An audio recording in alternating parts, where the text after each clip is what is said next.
तो आज day wise fundamental पढ़ने का दिन है।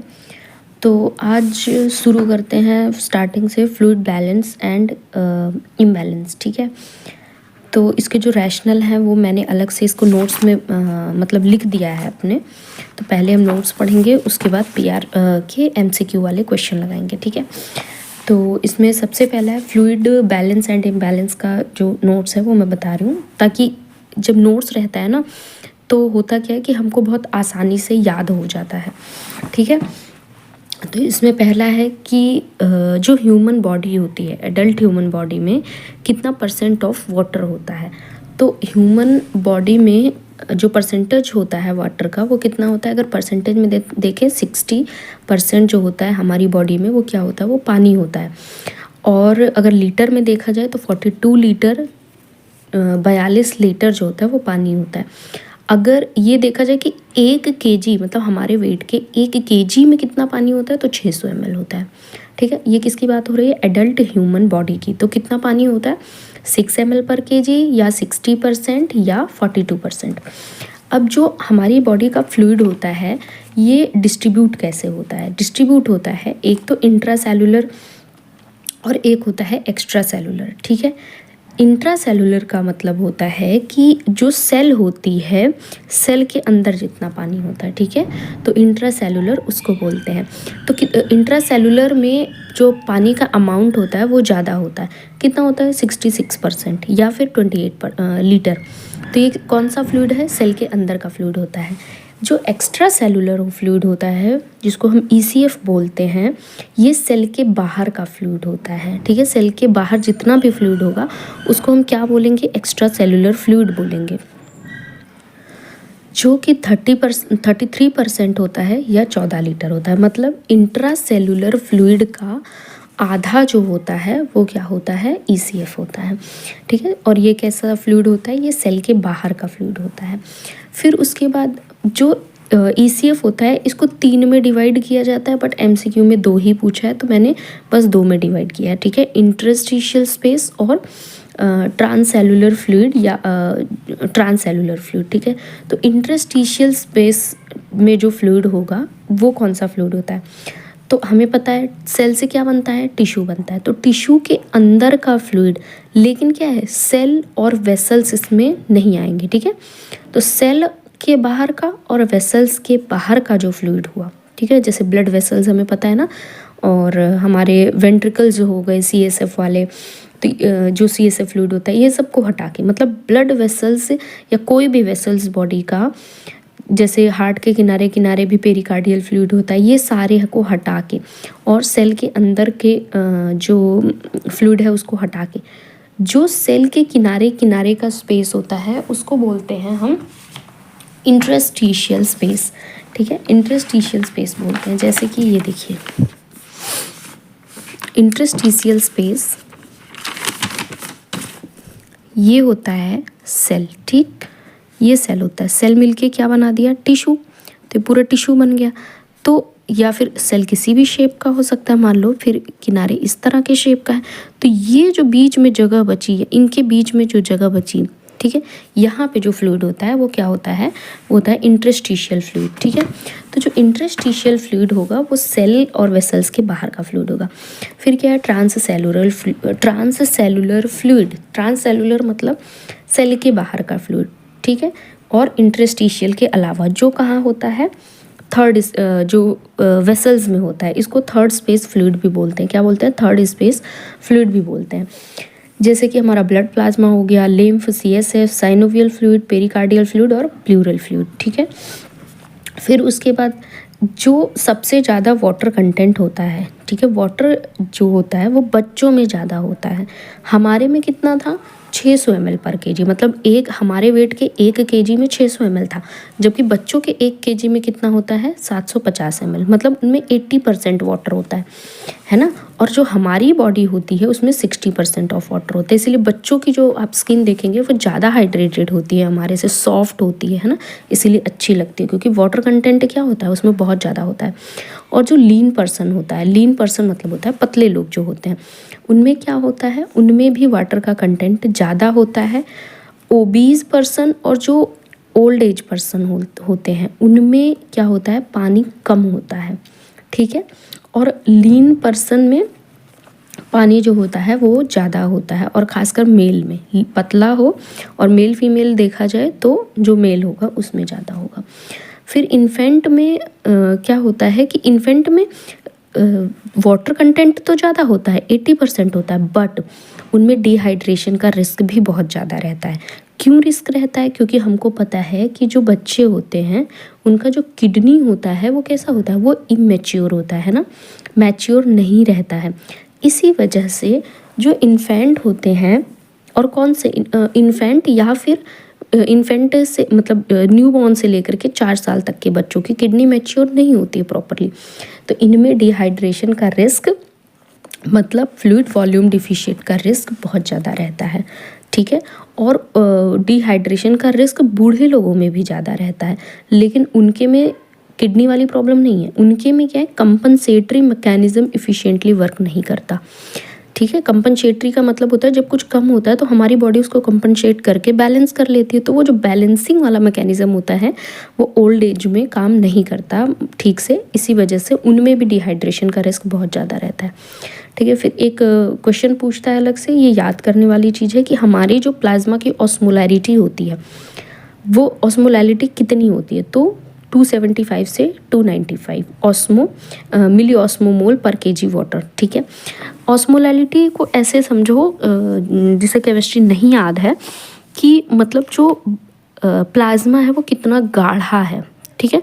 जो चीज़ जितनी गाढ़ी होगी उसका कंसंट्रेशन उतना ही ज़्यादा होगा, ठीक है। उसका कंसंट्रेशन क्या होगा, कंसंट्रेशन का मतलब ही होता है गाढ़ापन, जो चीज़ जितनी कंसंट्रेटेड होगी वो उतनी ज़्यादा गाढ़ी होगी, उसका ऑस्मोलैरिटी उतना ही ज़्यादा होता है, ठीक है। तो जो हमारा प्लाज्मा की ऑस्मोलैरिटी होती है 275 से 295 होती है, ठीक है।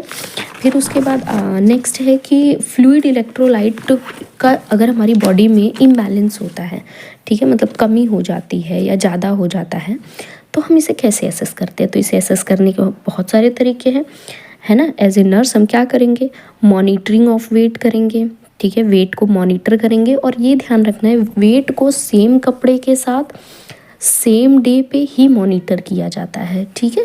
ये नहीं कि कपड़े उसको नेक्स्ट डे ज़्यादा पहना दिए, ऐसा नहीं, सेम कपड़े होने चाहिए, सेम डे होना चाहिए, सॉरी सेम टाइम होना चाहिए, मॉर्निंग में कर रहे हैं मॉर्निंग में करना है, ठीक है। मॉनिटरिंग ऑफ वेट, फिर फिजिकल एग्जामिनेशन हमको पता ही है, और उसके बाद स्किन टर्जिडिटी हमें पता है, इससे हम हाइड्रेशन स्टेटस को मेनली चेक करते हैं, है ना। स्किन टर्जिडिटी में हम क्या करते हैं, जो स्किन होती है उसको पिंच करके ऊपर उठाते हैं, फिर हम उसमें सेकंड को काउंट करते हैं कितनी सेकंड में वो फिर से वापस जा रही है स्किन, है ना। इस तरह से हम डिहाइड्रेशन का पता लगाते हैं, ये आपको पता है। इनपुट आउटपुट चार्टिंग ये भी हम जानते हैं, इससे हम मेनली किसका पता करते हैं, फ्लूइड इम्बैलेंस का। बीपी को मेजर करके और पल्स रेट को, जो पल्स रेट और बीपी का मेजर ये एक्यूरेट असेसमेंट होता है, ठीक है, फ्लूइड का और इलेक्ट्रोलाइट इम्बैलेंस का, ठीक है। फिर आता है फ्लूइड इम्बैलेंस के, तो ये तो हमने बेसिक पढ़ लिया, दोनों उसमें था, इलेक्ट्रोलाइट भी फ्लूइड भी। अब क्या आ जाएगा, फ्लूइड इम्बैलेंस। फ्लूइड इम्बैलेंस में सबसे पहले हम क्या पढ़ेंगे, डिहाइड्रेशन के बारे में। डिहाइड्रेशन को और क्या बोलते हैं, हाइपोवॉल्यूमिया। हाइपो का मतलब क्या होता है, हाइपो का मतलब होता है कम, ठीक है। तो हाइपोवॉल्यूमिया या इससे हम क्या बोलते हैं, फ्लूइड डिफिशिएट, ठीक है, या फिर नेगेटिव फ्लूइड बैलेंस, मतलब जो फ्लूइड है वो नेगेटिव में चला गया है, नेगेटिव मतलब कम हो गया है, ठीक है, डिहाइड्रेशन बोलते हैं। और ये चीज़ ध्यान रखना है कि डिहाइड्रेशन में हमेशा ईसीएफ का फ्लूइड लॉस होता है, आईसीएफ का फ्लूइड कभी भी ना तो बढ़ता है ना तो घटता है, वो मेंटेन रखती है हमारी बॉडी, ठीक है। सबसे पहले कहाँ का फ्लूइड लॉस होता है, ईसीएफ का। तो सर्कुलेटिंग ब्लड में का जो फ्लूइड होता है उसका वॉल्यूम क्या होता है, घट जाता है सबसे पहले।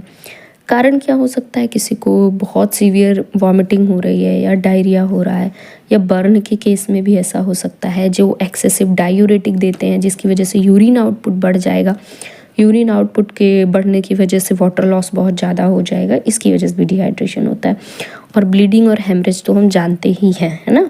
फिर उसके बाद फ्लूइड वॉल्यूम का जो टाइप होता है डिहाइड्रेशन का या फ्लूइड वॉल्यूम डिफिशिएट का जो टाइप होता है वो कैसे हम देखते हैं। तो देखो एक चीज़ हमेशा ध्यान रखना, पानी जो होता है वो हमेशा कम गाढ़ेपन, मतलब जहाँ कंसंट्रेशन कम है की तरफ से हमेशा किस तरफ जाता है, जिधर गाढ़ापन ज़्यादा होता है, मतलब जिधर का कंसंट्रेशन ज़्यादा होता है।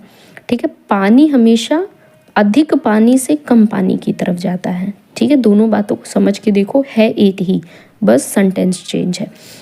जैसे कि हम देखेंगे एक किनारे हमारे शरबत है, एक किनारे चाशनी है, तो पानी, देखो मैं बाकी चीज़ की नहीं मूवमेंट की बात कर रही हूँ, पानी की कर रही हूँ। पानी कहाँ से कहाँ जाएगा, शरबत से चाशनी की तरफ, क्योंकि शरबत क्या है, कम गाढ़ा है, कम कॉन्सेंट्रेटेड है, और जो चाशनी है वो क्या है, वो ज़्यादा गाढ़ी है, हाई कॉन्सेंट्रेशन है। तो पानी कहाँ से कहाँ जाएगा, शरबत से चाशनी की तरफ। ठीक है, ये मैंने एक एग्जाम्पल दिया। फिर उसके बाद डिहाइड्रेशन के टाइप, ये बहुत बेसिक कॉन्सेप्ट है, ये समझना होगा तभी हमें पता चलेगा कि फ्लूइड कहाँ से कहाँ की तरफ जाता है। ठीक है, फिर उसके बाद अब समझेंगे डिहाइड्रेशन कितने तरह के होते हैं। तो डिहाइड्रेशन 3 तरह के होते हैं। ठीक है, isotonic dehydration, hypotonic dehydration, hypertonic dehydration. देखो जो आइसोटोनिक डिहाइड्रेशन, आइसो का मतलब ही होता है सेम। ठीक है, सेम मतलब जो हमारा ब्लड वॉल्यूम है उसके जैसा होगा तो उसे क्या बोलते हैं, आइसोटोनिक।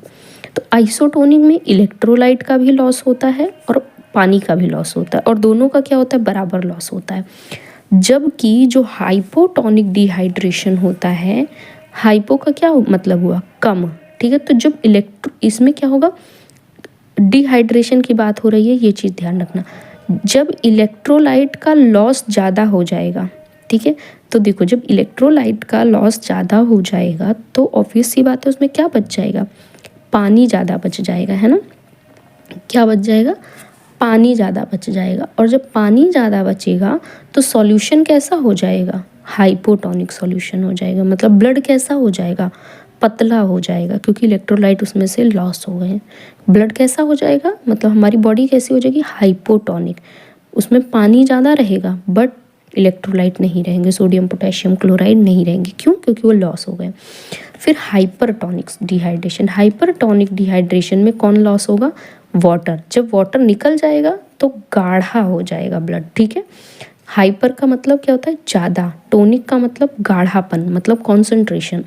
तो क्या हो जाएगा, हाइपरटोनिक में कॉन्सेंट्रेशन बढ़ जाएगी ब्लड की। ठीक है, तो हाइपरटोनिक डिहाइड्रेशन, तो इसमें क्या होगा, वाटर लॉस होगा। इसको ऐसे करके जब मतलब कंफ्यूज ना हो, आसानी से याद करने के लिए, हाइपर और वाटर दोनों एक जैसा लग रहा है ना, तो हाइपर में क्या लॉस होता है, वाटर। ठीक है, ऐसे करके ध्यान रखना है, हाइपर में क्या लॉस होता है, वाटर। बाकी आइसो में तो दोनों लॉस होगा, बस जस्ट इसका अपोजिट क्या होगा, हाइपोटोनिक डिहाइड्रेशन। फिर हाइपोटोनिक का मतलब क्या होता है ना, इसमें बहुत लोग को कन्फ्यूज़न होती है, बट एक बार समझ जाओ फिर कभी नहीं भूलोगे। हाइपो का मतलब मैंने बताया था कम होता है, टोनिक का मतलब इलेक्ट्रोलाइट या कंसंट्रेशन होता है। तो हाइपोटोनिक का मतलब होता है कोई भी ऐसा सॉल्यूशन, कोई भी ऐसा मिश्रण जिसमें क्या ज़्यादा होगा, पानी ज़्यादा होगा। ठीक है, हाइपरटोनिक का मतलब होता है कोई भी ऐसा सॉल्यूशन, कोई भी ऐसा मिश्रण जिसमें पानी की मात्रा कम होगी। ठीक है, और बाकी तत्व उसमें ज़्यादा होंगे। जैसे मैंने चीनी और शरबत का एग्जाम्पल दिया, तो शरबत क्या हो जाएगा, हाइपोटोनिक, क्योंकि उसमें चीनी कम है। हाइपरटोनिक चाशनी होगी क्योंकि उसमें क्या है, चीनी ज़्यादा है और पानी कम है। फिर एक और बेसिक कॉन्सेप्ट ध्यान रखना है कि जो पानी का बहाव होता है वो हमेशा हाइपोटोनिक से हाइपरटोनिक की तरफ जाता है।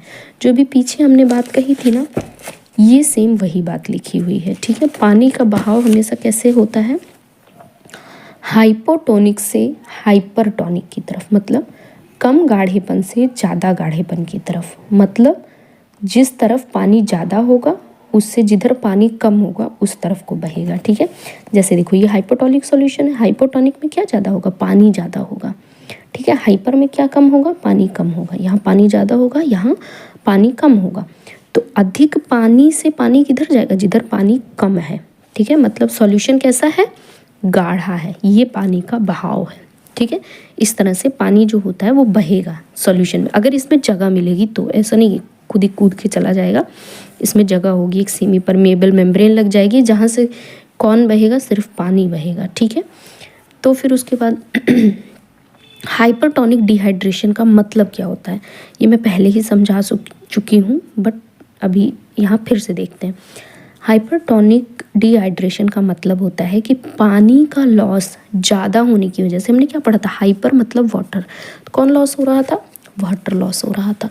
तो जब क्या होता है कि हाइपरटोनिक डिहाइड्रेशन में पानी का लॉस ज़्यादा हो जाता है, और मैंने बताया था जो वाटर का चाहे लॉस हो चाहे वाटर ज़्यादा हो जाए, वो हमेशा ECF में होता है, कभी भी ICF में नहीं होता, ठीक है। तो ECF में क्या हो जाएगा, पानी की कमी हो जाएगी, क्योंकि ECF से क्या लॉस हो गया, पानी लॉस हो गया, वाटर लॉस हो गया।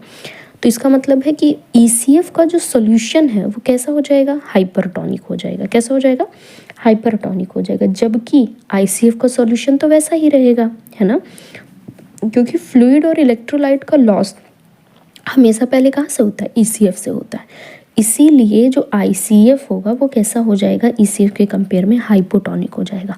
मतलब वहाँ पे क्या ज़्यादा रहेगा, वाटर, है ना। दोनों का जब आप कंपैरिजन करेंगे तो क्या ज़्यादा रहेगा, ICF में वाटर ज़्यादा रहेगा। ECF से लॉस हो गया तो ECF में वाटर कम हो जाएगा। इसीलिए जो ICF होता है हाइपोटोनिक से, तो अब क्या है, इधर पानी ज़्यादा है, तो मैंने ऊपर ही समझा दिया कि पानी का बहाव हमेशा कैसे होता है, ज़्यादा पानी जिधर होगा उससे कम पानी की तरफ। तो कहाँ पे पानी ज़्यादा है, वाटर कहाँ ज़्यादा है, ICF में। तो ICF से वाटर कहाँ चला जाएगा, ECF में चला जाएगा, ठीक है। तो ये होता है हाइपरटोनिक डिहाइड्रेशन में। तो हाइपरटोनिक डिहाइड्रेशन में अब क्या होगा, तो ECF में वो वाटर कम होगा, इसीलिए उसे बैलेंस करने के लिए वाटर कहाँ से आएगा, अब आएगा ICF से, ठीक है। और जब ICF से फ्लूइड लॉस होने लगता है तो वो बहुत खतरनाक कंडीशन होती है, ठीक है। इसीलिए ECF से लॉस हुआ है, हमें तभी उसे मैनेज करना होगा, ठीक है। मैनेजमेंट कैसा होगा डिहाइड्रेशन का, ये भी हम बाद में पढ़ते हैं, पहले हम इम्बैलेंस के बारे में देखते हैं। सेम ऐसे ही जब हाइपरटोनिक सॉल्यूशन पे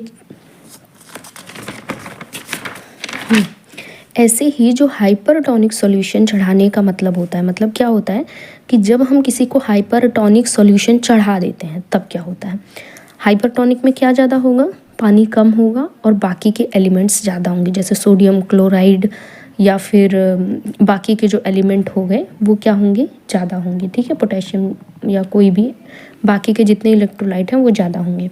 तो क्या हुआ, हमने वो ब्लड में चढ़ा दिया, ठीक है। अब ब्लड का जो ECF होगा उसका सॉल्यूशन को हम और अधिक गाढ़ा कर दिए, है ना, क्या कर दिए, ज़्यादा गाढ़ा कर दिए, कंसंट्रेशन बढ़ा दिए, क्योंकि हमने क्या डाल दिया, हाइपरटोनिक, ठीक है।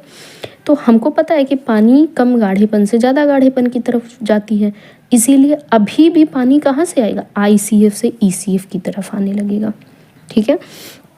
तो जनरली जो हमारी हेल्दी बॉडी होती है उसमें ICF और ECF का कॉन्सेंट्रेशन, उसका गाढ़ापन हमेशा बराबर होता है। एक हेल्दी ह्यूमन बॉडी में ICF और ECF का कॉन्सेंट्रेशन इक्वल होता है, ठीक है। फ्लूइड या इलेक्ट्रोलाइट इम्बैलेंस ECF के फ्लूइड में ही होता है, ये मैंने बहुत पहले बता दिया। फिर एक टर्म होता है प्लाज्मोलिसिस, ठीक है। ये जिसने अच्छे से बायो पढ़ी होगी इंटर में उसको पता होगा प्लाज्मोलिसिस क्या होता है, बट फिर भी हम एक बार डिस्कस कर लेते हैं। प्लाज्मा का मतलब होता है जो प्लाज्मा होती है, ठीक है। प्लाज्मा हमको पता है जो सेल होती है, ठीक है, ये सेल है, सेल किनारे एक झिल्ली होती है, ठीक है, तो उसे क्या बोलते हैं, प्लाज्मा मेम्ब्रेन बोलते हैं। तो वही प्लाज्मा, और लिसिस का मतलब होता है टूट जाना, ठीक है। कभी भी लिसिस शब्द कहीं भी आएगा तो जैसे ग्लाइकोलिसिस, तो क्या टूटता है, ग्लाइकोजन, ठीक है। तो लिसिस का मतलब कहीं भी है तो उसका मतलब होता है टूट जाना। तो प्लाज्मोलिसिस मतलब प्लाज्मा मेम्ब्रेन जो है वो टूट गई।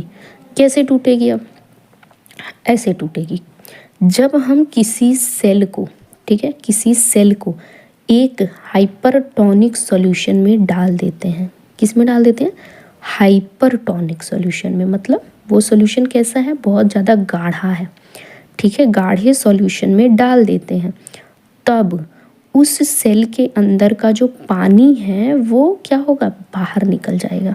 क्योंकि हमने क्या पढ़ा है कि पानी हमेशा कहाँ जाता है, जहाँ कंसंट्रेशन ज़्यादा होती है, मतलब जहाँ पानी कम होता है।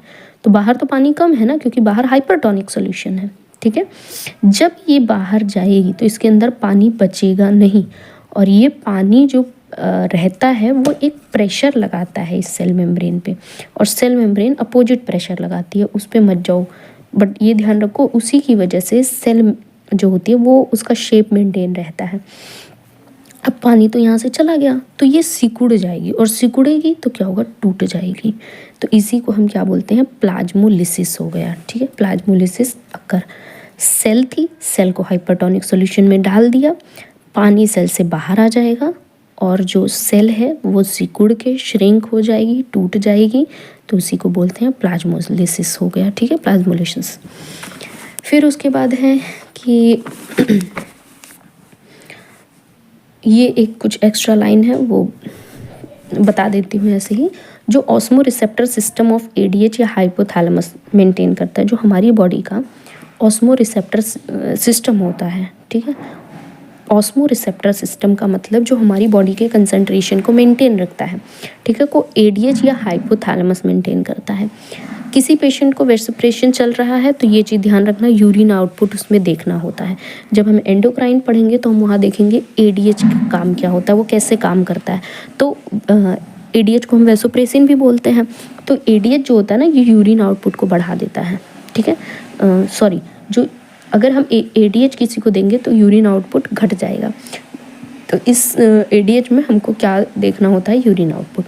फिर नेक्स्ट लाइन है कि जो पोटेशियम होता है, कभी भी हम किसी को पोटेशियम लगाते हैं तो उसे कैसे लगाते हैं, ध्यान रखना। पोटेशियम लगाने के पहले हमको हमेशा और हमेशा यूरिन आउटपुट को मॉनिटर करना है, ताकि ये पता चले कि इसकी किडनी सही से काम कर रही है।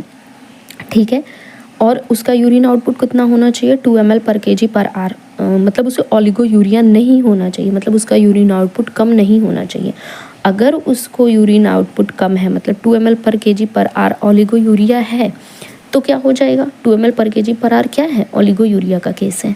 तो इस केस में अगर हमने पोटेशियम लगा दिया तो पोटेशियम क्या होगा, किडनी उसे बाहर नहीं निकाल पाएगी। जब बाहर, क्योंकि यूरिन आउटपुट कम है, जब बाहर नहीं निकलेगा तो पोटेशियम बढ़ जाएगा। ठीक है, पोटेशियम ब्लड में बढ़ना खतरनाक होता है, तो क्या हो जाएगा, हाइपरकैलेमिया हो जाएगा। ठीक है, सिम्टम, इसीलिए जिसका यूरिन आउटपुट कम होता है ना, उसको हम पोटेशियम नहीं लगाते हैं।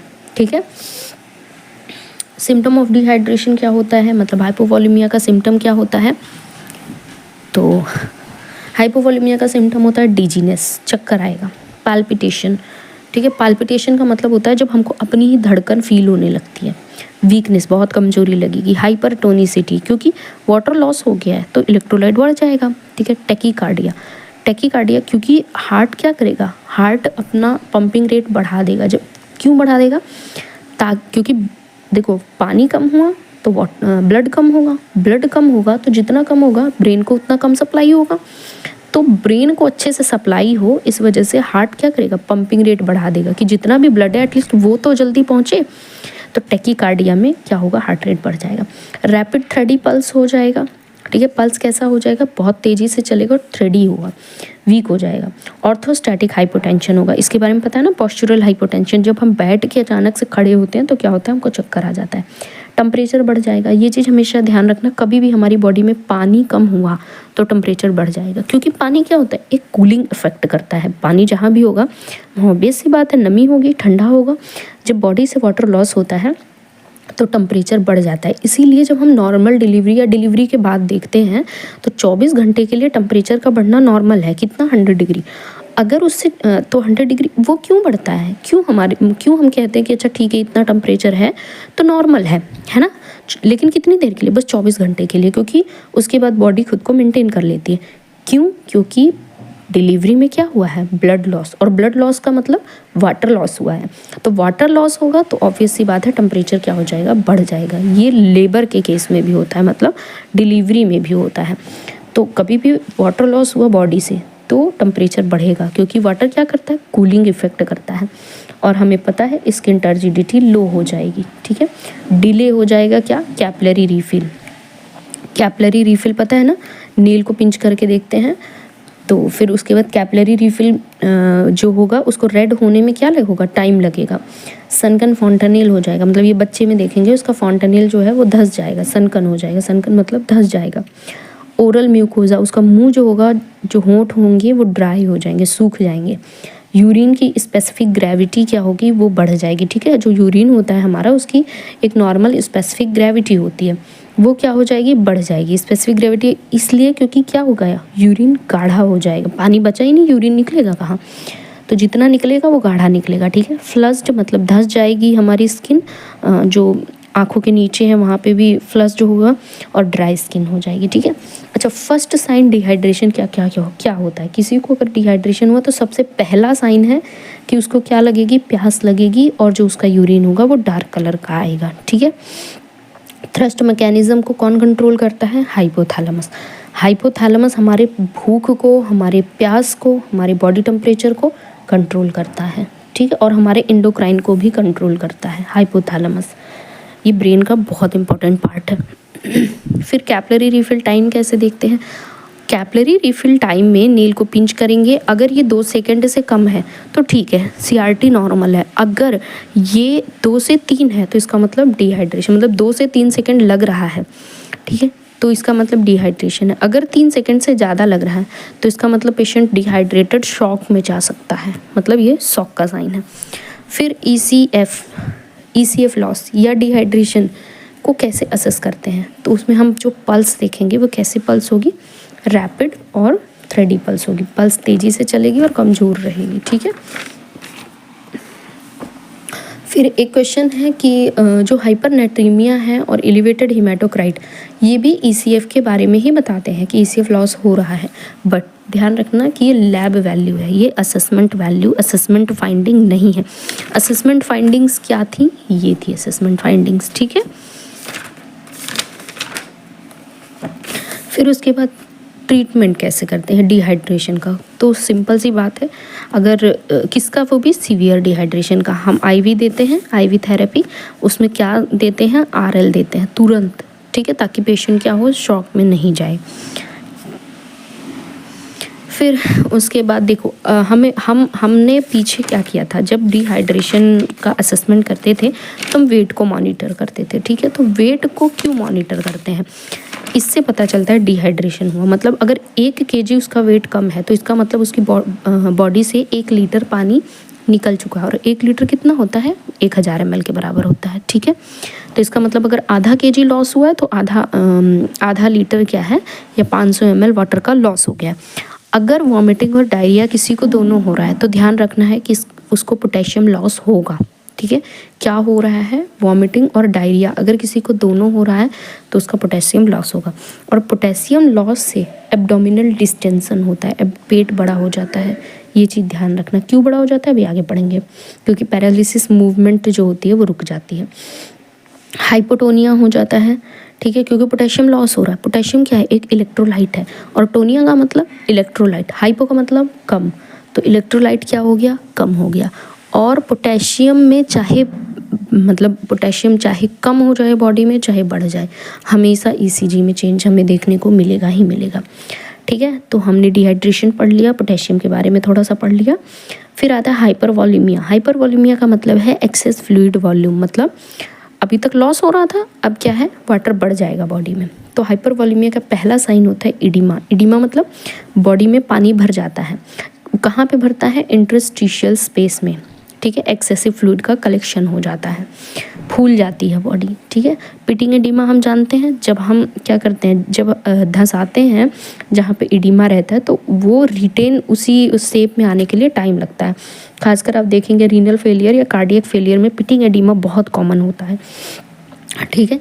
जब स्वेलन एरिया पर लगाए हुए प्रेशर रिलीज़ करते हैं तो क्या होता है, इंडेंशन परसिस्ट, जो धंसा हुआ हिस्सा होता है वो धंसा ही रहता है, उसी को क्या बोलते हैं, पिटिंग एडिमा बोलते हैं, ठीक है। तो फ्लूइड वॉल्यूम एक्सेस का कारण क्या हो सकता है, मतलब हाइपरवॉल्यूमिया का कारण क्या हो सकता है, मैंने पहले ही बता दिया। कंजस्टिव फेलियर में तो पिटिंग एडिमा आराम से देखने को मिलता है।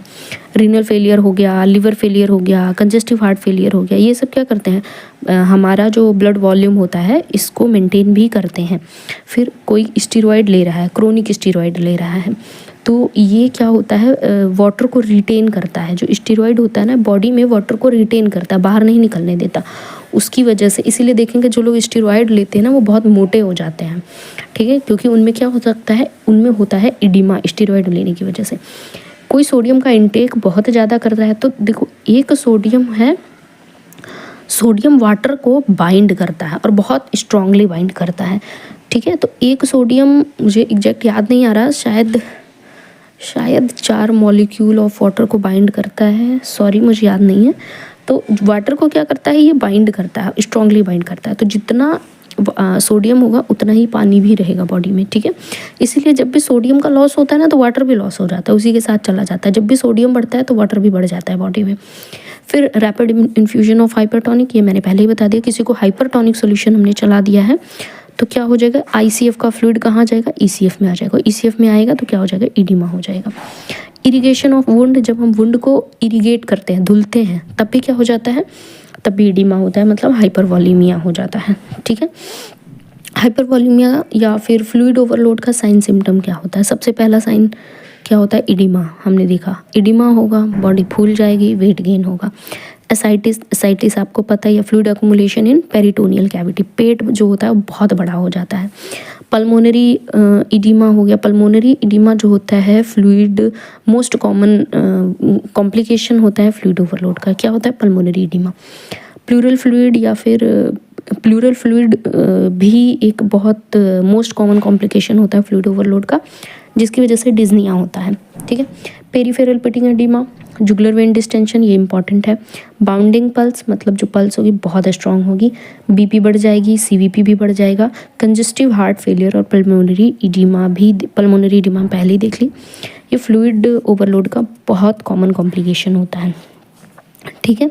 तो आईवी फ्लूइड थेरेपी में क्या होता है, अगर किसी को वर्सनिंग डिस्निया हो रहा है, मतलब सांस लेने में बहुत दिक्कत हो रही है, ये साइन सिम्टम आपने देख लिया, तो सबसे पहले हमको फ्लूइड को बंद कर देना है। क्यों, क्योंकि इसका मतलब है उसे फ्लूइड ओवरलोड हो गया। बंद नहीं करना है, मतलब रेट को स्लो कर देना है। रेट इसीलिए अगर हम किसी को आईवी चलाते हैं तो रेट का कंट्रोल करना ये बहुत इंपॉर्टेंट पॉइंट होता है, जो कि मैक्सिमम टू मैक्सिमम लोग नहीं करते हैं ना, मैक्सिमम नर्सेज नहीं करती हैं, यहाँ पे मिस्टेक बहुत होती है। तो जो रेट होता है उसको हमेशा सही से हमको मेंटेन करना होता है। क्योंकि वो फ्लूइड ओवरलोड कर सकता है। फ्लूइड ओवरलोड करेगा तो क्या हो जाएगा, प्लूरल इफ्यूजन हो जाएगा, ठीक है। प्लूरल इफ्यूजन मतलब जो लंग्स है उसमें क्या भर जाएगा, पानी भर जाएगा। जब पानी भर जाएगा तो जो लंग्स होगा उसको एक्सपेंड करने के लिए जगह नहीं मिलेगी। जब एक्सपेंड करने के लिए जगह नहीं मिलेगी तो उसकी वजह से क्या हो जाएगा, डिस्निया, सांस लेने में तकलीफ होगी, ठीक है। फिर उसके बाद एसिड बेस बैलेंस आ गया, तो हम पहले देखते हैं फ्लूइड बैलेंस और इम्बैलेंस के क्वेश्चन देख लेते हैं, ठीक है, क्योंकि हमने थ्योरी पढ़ ली इस जो पीआर से रिलेटेड है। तो सबसे पहला क्या है, पहले पूछ रहा है कि जो एडल्ट होता है उसमें कितना पानी होता है, तो हमें पता है एडल्ट में 60% होता है, और जो न्यू बॉर्न होता है उसमें कितना होता है, 80%, 75 to 80% के रेंज में होता है, ठीक है। कह रहा है कि जो ईसीएफ है मतलब ईसीएफ कौन सा नहीं है, एक्सेप्शन पूछ रहा है यहाँ पे। तो हमने क्या पढ़ा था, ईसीएफ में ब्लड, प्लाज्मा, लिम्फ तो होगा ही होगा, है ना। Synovial fluid, pericardial fluid, pleural fluid, ये भी होगा। जो फ्लूइड विद इन सेल है उसको क्या बोलते हैं, आईसीएफ बोलते हैं। जो सीएसएफ है, फ्लूइड इन इंटरस्टिशियल स्पेस, उसी का पार्ट था, है ना, ईसीएफ का। तो ये भी चीज़ सही है। फिर कह रहा है कि 70 kg का एडल्ट है मेल, तो उसका आईसीएफ कितना होगा। तो हम पहले ही देख चुके हैं कि आईसीएफ कितना होता है, 28 लीटर होता है, ठीक है। आईसीएफ कितना होता है, 28 लीटर होता है, और जो ईसीएफ होता है उसका आधा होता है, कितना, 14। तो ये होता है ईसीएफ 14 लीटर, ठीक है। फिर कह रहा है कि जो फिर वही क्वेश्चन पूछ रहा है कि एक हेल्दी मैन में कितना पानी होता है, मतलब कितना वाटर होता है। तो हमको पता है आईसीएफ ईसीएफ दोनों का मिला के कितना होता है, 42 लीटर होता है। फिर कह रहा है किसके में वाटर ज़्यादा होगा। नेक्स्ट क्वेश्चन कह रहा है किसके में वाटर ज़्यादा होगा। तो मैंने बताया था जो पतले लोग होते हैं, पतले लोग में भी किस में, आदमी में ज़्यादा होता है, ठीक है। लीन मैन में, लीन मतलब पतले लोगों में पानी क्या होता है, वाटर कंटेंट ज़्यादा होता है। फिर कह रहा है कि फ्लूइड वॉल्यूम डिफिशिएट किसके, मतलब कौन रिस्क पे होगा, किसके में आसानी से डिहाइड्रेशन हो जाएगा। तो इन्फेंट में होगा, और किस में होगा, और हमको पता है बूढ़े लोगों में होगा, ओल्ड एज पीपल में होगा। फिर कह रहा है कि जो बच्चे होते हैं उनमें इलेक्ट्रोलाइट इम्बैलेंस क्यों हो जाता है, मतलब फ्लूइड और इलेक्ट्रोलाइट का इम्बैलेंस क्यों हो जाता है। तो हमको पता है क्यों हो जाता है, क्योंकि उनकी जो किडनी होती है वो मैच्योर नहीं होती 4 साल तक, ठीक है। तो रीनल फंक्शन कैसा होता है, इमैच्योर हो जाता है। फिर कह रहा है कि अर्ली इंडिविजुअल जो एल्डरली इंडिविजुअल जो बूढ़े लोग होते हैं उनमें डिहाइड्रेशन का रिस्क क्यों होता है, तो हमको पता है उनकी कंपनसेटरी मैकेनिज्म ठीक से काम नहीं करती है, ठीक है। फिर fluid balance is indicated. Fluid balance का मतलब क्या होता है, मतलब कैसे हम पेशेंट में फ्लूइड बैलेंस को देखेंगे, तो हमने पहले ही पढ़ लिया था कैसे असेस करते हैं, वेट को मॉनिटर करके, फिजिकल एग्जामिनेशन करके और इनपुट आउटपुट चार्टिंग के साथ। और क्या देखते हैं, स्किन टर्जिडिटी और इनपुट आउटपुट चार्टिंग और बीपी को मेजर करके और पल्स को मेजर करके, ठीक है। तो फ्लूइड इलेक्ट्रोलाइट, फिर वही क्वेश्चन है कैसे मेजर करते हैं, BP, urine output, pulse rate, इन सबको देखते हैं फ्लूइड और इलेक्ट्रोलाइट बैलेंस में, ठीक है। फिर कह रहा है कि फ्लूइड इम्बैलेंस के बारे में आ गया। फ्लूइड इम्बैलेंस अभी तक दोनों चल रहा था, अब क्या आ गया, फ्लूइड इम्बैलेंस।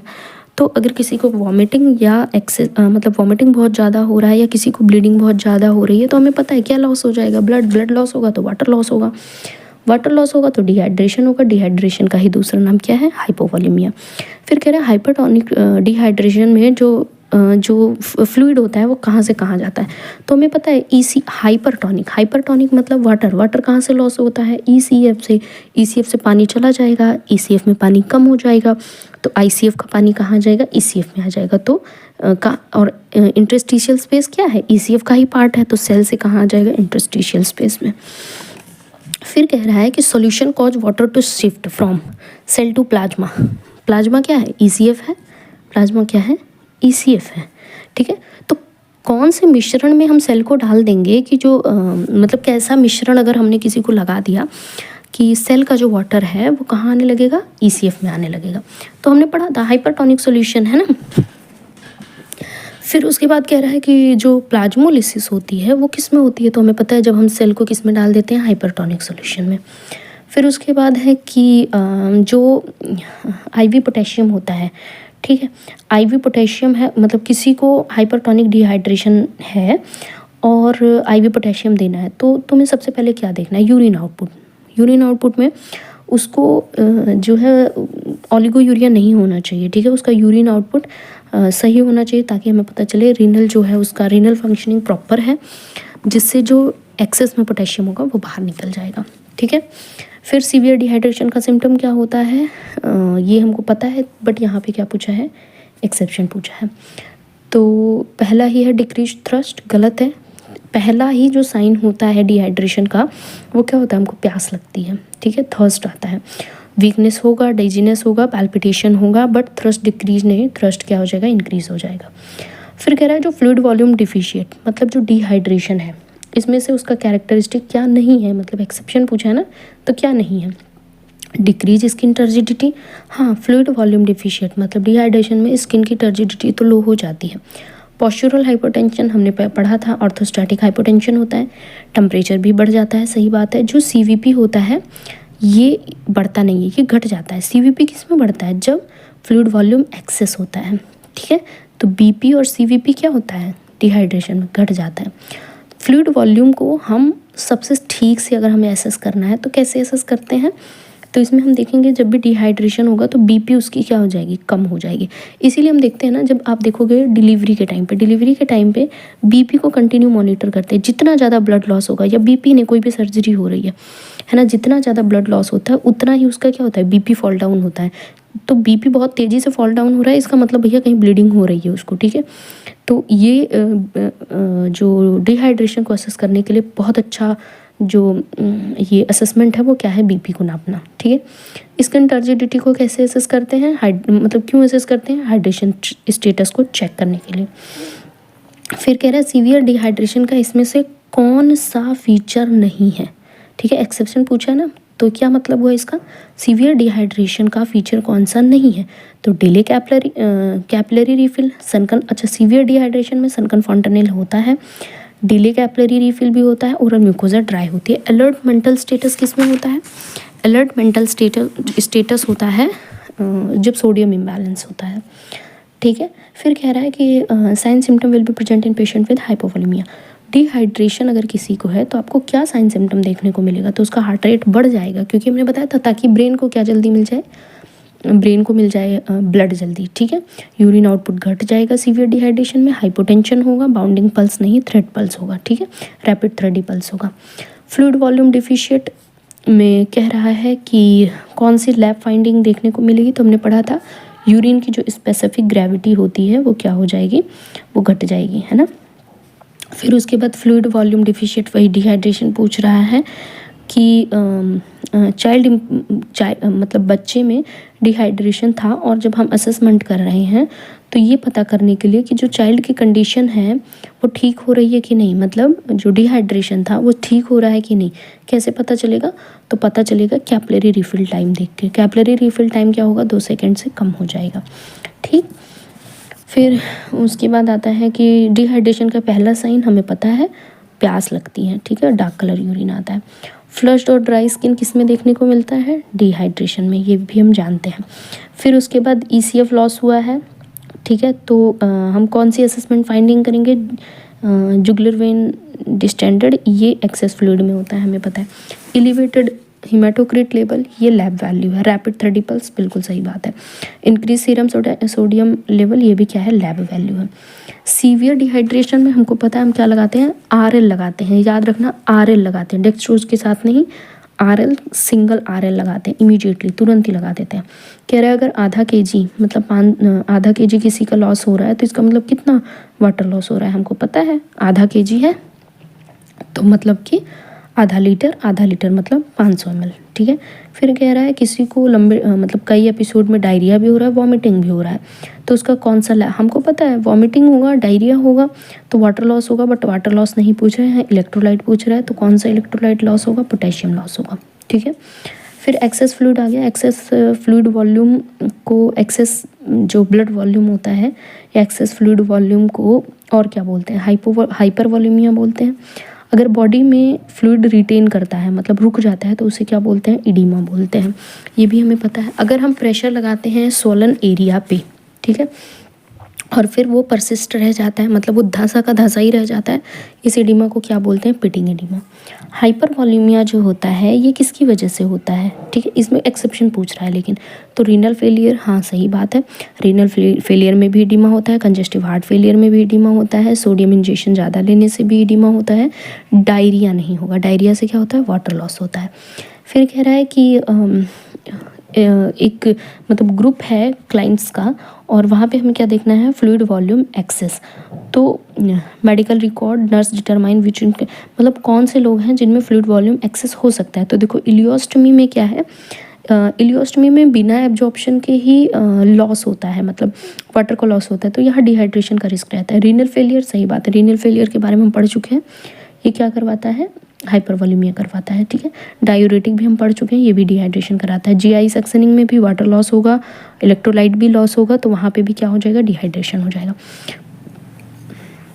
फिर उसके बाद बीपी बढ़ रहा है, किसी का बाउंडिंग पल्स बढ़ रहा है, या फिर क्या है, जीवीपी डिस्टेंशन हो रहा है, तो सिंपल से ये सारे सिम्टम किसके दिए हुए हैं, फ्लूइड ओवरलोड के दिए, हम पढ़ चुके हैं। फिर कह रहा है कि फ्लूइड वॉल्यूम का अर्ली इंडिकेशन क्या होता है, तो हमें पता है क्या हो जाता है, एडिमा होता है।